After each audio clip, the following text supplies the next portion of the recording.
Hello, viewers. Welcome back. And the con- the conversation has been ongoing even behind the scenes, and I can't help but to share them with you here. We still have Otima with us, and we're going to continue with the discussion. Um, Otima, Frank. it's been very interesting Yeah. so far, and I believe that our viewers are enjoying the conversation about ESGs, SDGs, as well as the green economy. Um, you indicated how you started off your career within the technology space and continuing in the sales space, and then finding yourself in the leadership Mm. space. You also spoke about some pointers that our women who would want to venture into the space that you have been or you still are, and you provided some pieces of advice and where they can find assistance and all that. Now, as an individual project manager or project professional who is beginning a career, and I decide to set up a consultancy as a sole proprietor Mhm. or with a partnership with, let me say, one or two other colleagues, what would be your advice in developing myself and that of my consultancy firm to be able to stand out and also be in a position to take advantage of all these opportunities that you have discussed with us? Thanks. Again, another great question. Mhm. So, I believe, and this is what I've done in my career, mastery gets you to results. Mhm. And so, mastery comes from learning your content, ensuring that you get whatever required certifications you need. But also, there's an important point in that you need to be a collaborator. So, if you think about your business, you can't be and do all things, and you might have some gaps. Mhm. And so, in that, I think it's very important to look for people that you can collaborate with. Other maybe sole proprietors who have specific skills, and you go in together to put in that bid. Or you secure a client and you see that maybe I have a gap in that area, bring another expert on to do that bit of work because that's what's going to help your business to grow. So, mastery and collaboration are important, but it requires a sense of almost like humility to Mm. say, I don't know that. Mm. I'm not that good at that. Mm. However, I think collaborate and partner with others, but continue to build. Myself, I'm still learning. Mm. Go on LinkedIn, Mm. go on Coursera, any of those places, and even sharpen the knife, as they say, a little bit with new skills. Great, great. That is really insightful. I look at this, I see many young men and women who want to start off as consultants. They might have great ideas, but how to actually sell that idea Mhm. to people to let them know that you actually need what I have Mhm. becomes a challenge. With your experience in the sales environment, Mhm. what let me say advice would you prefer to such individuals? I think as if you're starting off in sales, some of the key things you have to think about is who's my customer, right? And so that's going to be what you call your addressable market. Mm. Who can I sell to? And then, secondly, you need to have a strong value proposition. What is the product and service you're selling? And what's the why? Why should I buy? Okay. And then you're going to have to set up, if you will, your sales motion. Are you going to be online, social media? How will you go to the market? What are the channels under which you will go? Will you partner with others, etc.? So these are some of the components in sales. So just to kind of recap, make sure you know your customer. Mm. Who's that addressable market? Ensure that you have the right value proposition. And then lastly, have a strong sales motion to ensure that what you can close those deals. Mm. Right. It sounds so easy, Otima. You make it look so easy. Um, during your various roles as a salesperson and as a woman, Mm. could you share some of the challenges you encountered and how you managed to navigate them? I think one of the challenges I always encountered was coming into meetings. They see you're a woman, and immediately there's a lack of credibility, right? They feel like, oh, you're not going to be able to do it. So this goes back to the mastery. Be fully competent in what you're going to do and say. So I know that when I walk into a room, I have prepared. I've done my research. I know who the stakeholders in the room are. I know what companies, I know the wants and needs. I do a lot of research and I prepare myself. I even do a lot of drills with the team so that our presentation, who's going to speak, where, when, is perfect. It has to be a strong orchestration. If you're a woman, walk into the room, head high, but confident. I read somewhere, in the first 3 minutes of a pitch, the customer is already saying yes or no. So make those 3 minutes count.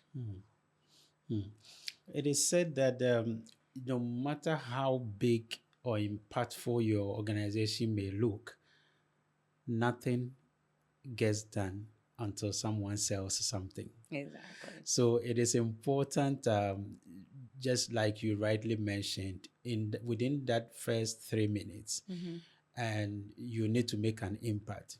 You have also shared the challenges you faced and how you navigated them. So, as women, especially within the male dominated space, you have indicated how we should over prepare. But a lot of the time, there are still some, even including men, who still do not have enough motivation to even go out there and start. What would you say were your greatest motivation in venturing into these spaces that can be considered male dominated? I think it first comes with belief. Like I always really believed in myself. And so that was a great motivator. So it's that mental game is first. You've got to have that frame that, yes, I can do it. And then once you can say that to yourself and you believe it, then you've got to do what? You have to do the work to prepare yourself to be at that table. So for me, whenever I've walked in a room, I have always felt I have the right to be here and I embrace that truth. And so I walk in confidently. There's been so many times I've been in meetings where they said, oh, we're waiting for Mr. Urinchi. And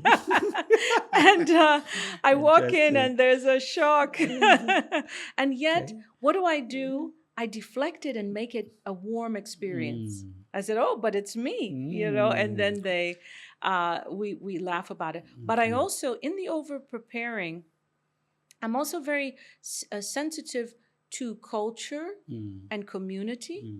So I remember I had to have a big discussion in Nigeria, it was with an Islamic bank and the leader, and so I was very conscious of the culture and the context, and so I prepared for that. And they were, for example, I did not set up the meeting on a Friday during prayers. And they respected that. They knew I was respecting them. So it's those types of things that help you to win because you have to build that rapport. That's how, as a young person, or even as you've been very experienced. So the research is not just around the content, but the context that you're going to be operating. Okay.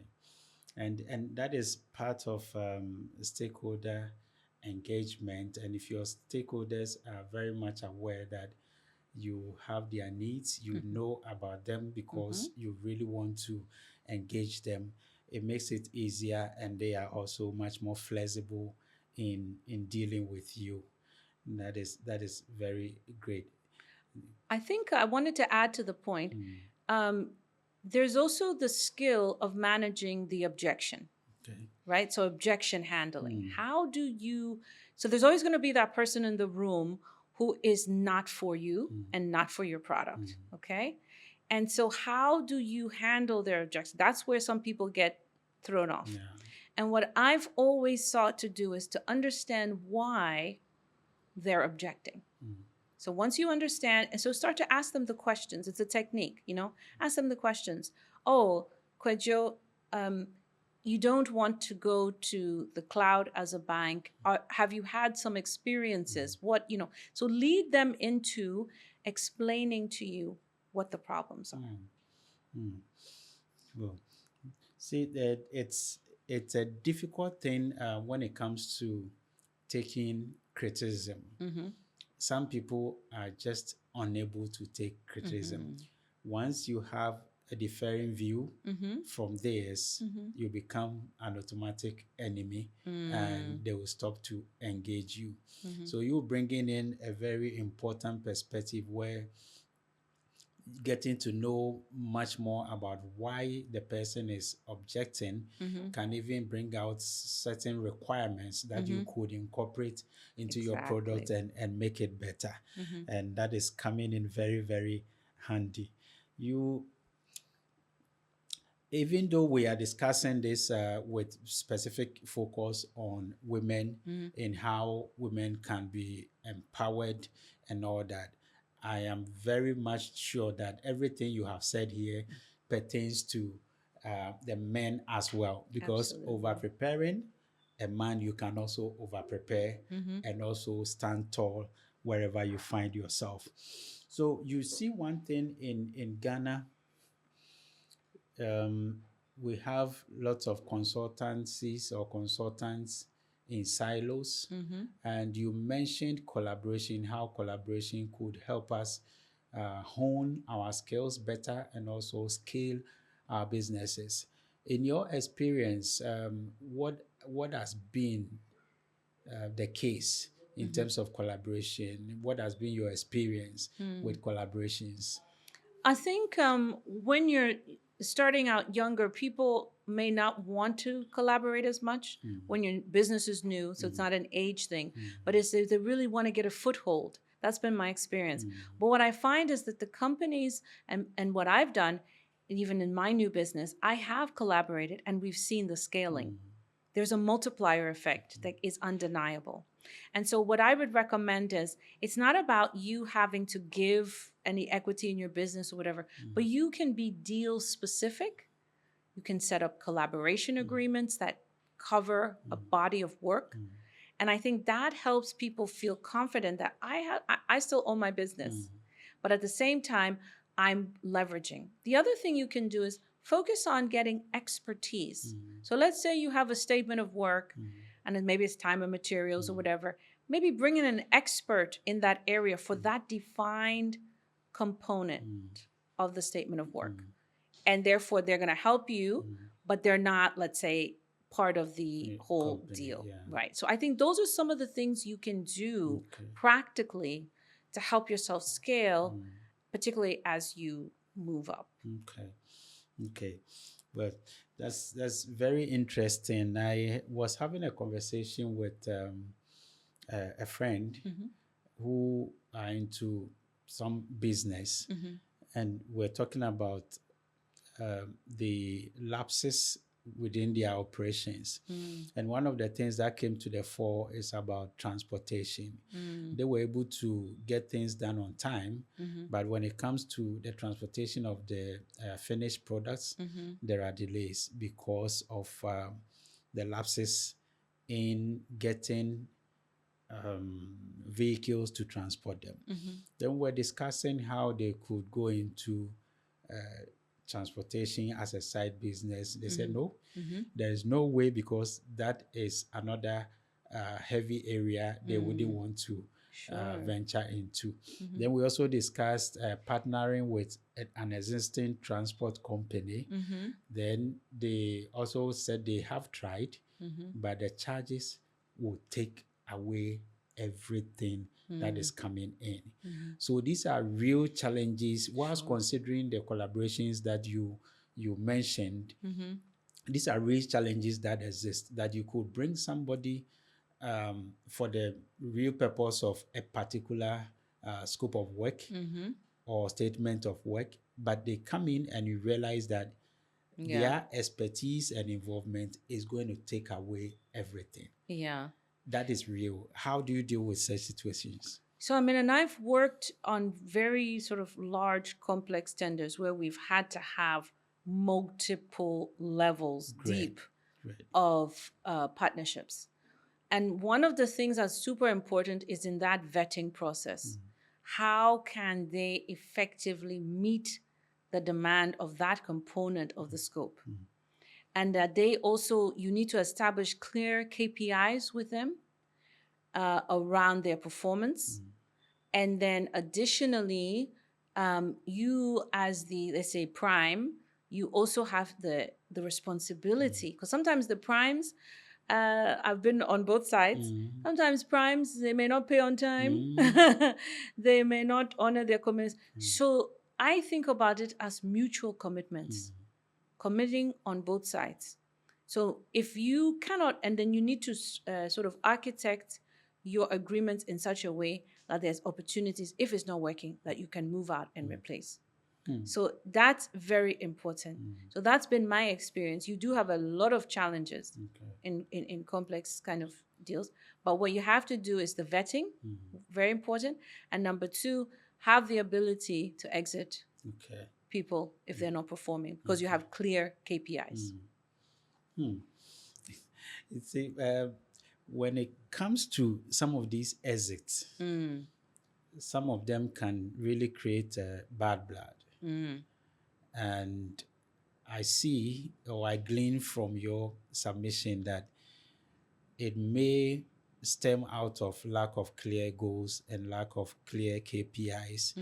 Because if I'm telling you, here are the KPIs we agreed on from the beginning, Yeah. you were not able to meet this and that and that, that would be easier.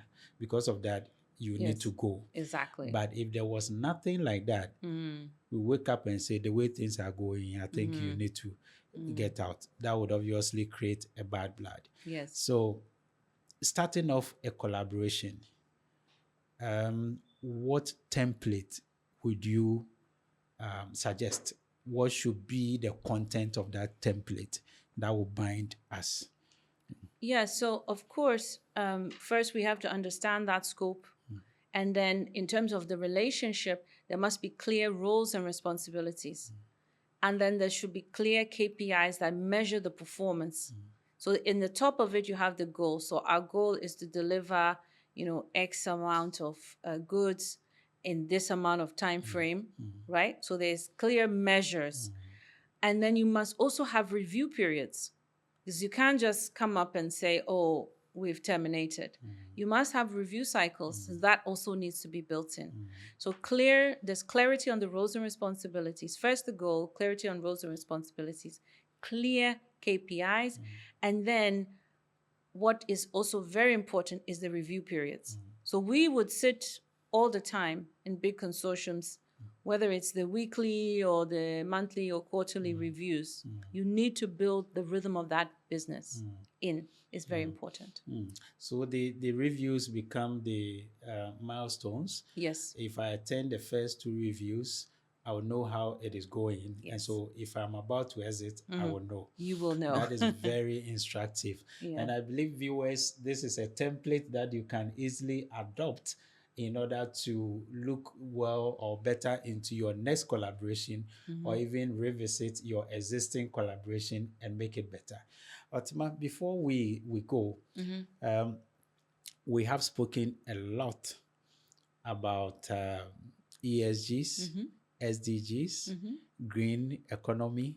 Now we are greening everywhere. We've spoken about opportunities that exist and also the challenges. In the next few minutes, what would be your general advice for the young professional, or say an experienced professional who is plateauing, so to speak, in their career and want to transition into consultancy? What would be your advice? So I think let's take the first one. So the young person coming in, I think it's very important to start to explore your areas of expertise that you can lend in this space. So let's say you're a project manager who has experience in agriculture, then start to focus on how can I get into regenerative agriculture, sustainable agriculture, and start to build your capabilities that way. Okay? So that's your entering. Okay. And the same is applicable to somebody who's plateauing. Just like myself, I had been in technology for a long time. Then I said, I can go into climate tech and be within that green economy, focusing on that and doing advisory in that space. And so it requires on both sides, whether you're new or you're matured, it's really important to build your skills and then secondly, build that network. There are many there are many groups, professional networks that are focusing in this space. Join them, both in Ghana and also globally. You can join stuff that is virtual and start to really get familiar with the terminology, get familiar with the opportunities, and then I would say have the sort of the courage to leap in and also to make transition. Thank you very much, Otima. Now, we have seen with all that you have told us that there is a lot that can be done. But a lot of the time, we are doing many little things in silos. And you have brought really, really, really some fresh air into this space during this discussion, that collaboration would actually take us where we want to go. But before we do that, we should also ensure that we have our blueprint, incorporating the exit criteria, at what point each one of us can exit and on what terms. And that is something that is very, very, very important for us. In the next few minutes, with all that you've shared with us and your presence on this platform on Frank's Project Pulse, tell us the next big things that are going to happen in the green space in your organization. So I think that there's going to be a lot done in the area of in forestry, obviously around afforestation, because we have a lot of degraded areas. I think there's a tremendous opportunity there. I think there's a tremendous opportunity in the energy sector, in renewable energy. So check those two spaces. And lastly, in agriculture. Those three components. So we have around forestry, we have around renewable energy and agriculture. I see that big opportunities are happening there. Okay. Thank you very much, Otima. And viewers, don't forget to subscribe. Don't forget to comment. If you need more information, please share your questions, queries in the comment section, and also share the links with your other colleagues, and let's continue with the discussion. But don't forget the opportunities that exist within forestry, as Otima mentioned, in agriculture and energy. Don't forget, we are in this discussion together. And if you need anything beyond what has been said here, don't forget to reach out to us and we will be happy to assist you. We are having this exciting conversation by kind courtesy of Certified Projects Avenue Limited. They are into project advisory, project management consultancy, and end-to-end project management services. We can also provide you with all your project management documentation so that you can focus on your core business. Thank you very much for sticking and staying with us. See you shortly in the subsequent episodes. Bye-bye.